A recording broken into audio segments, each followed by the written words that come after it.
All right, so let's go through example 1. So step 1, we need to solve for y. Again, it's already been done for us. Both of these equations are solved for y. How do I know that? Because they start with y equals. It's not 2y, 1/2 y. If it says y equals, we've solved for y. So now I need to pick one of them, and I need to circle what does y equal. I'm just going to pick the first equation. Y equals everything in this circle. So in the second equation, I'm going to draw an arrow from the circle to the other y, because that's where I'm going to substitute it. So everything in that circle, I'm going to write in place of this y. So instead of y, I'm going to put 2x minus 4 equals, and then the rest of the equation, negative x plus 2. I'm going to put the 1 in front of my x because I like to see it. Now I'm going to solve like normal. I need to get my variables on the same side. I'm always going to move the smaller one, so I'm going to add an x. That way my variable will be positive. So now I have 3x minus 4.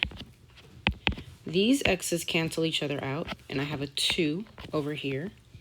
Now I need to get rid of the 4, so I'm going to add 4. So now I have 3x equals 6. I'm going to divide. So x equals 2. That's half of the answer, right? The answer is an ordered pair. I know what the x is. Now, to figure out y, I know what x is, so you can pick equation 1 or equation 2, and now you're going to substitute a 2 in the place of your x. So I'll just pick the first equation. So y equals 2. Instead of x, I'm putting a 2 in its place, minus 4. That's 4 minus 4. So y equals 0. So the solution to this system is 2, 0. We're going to check that on the next slide. So I think the answer is 2, 0. Remember, this is our x, this is our y. So for the first equation, instead of y, we're going to put 0.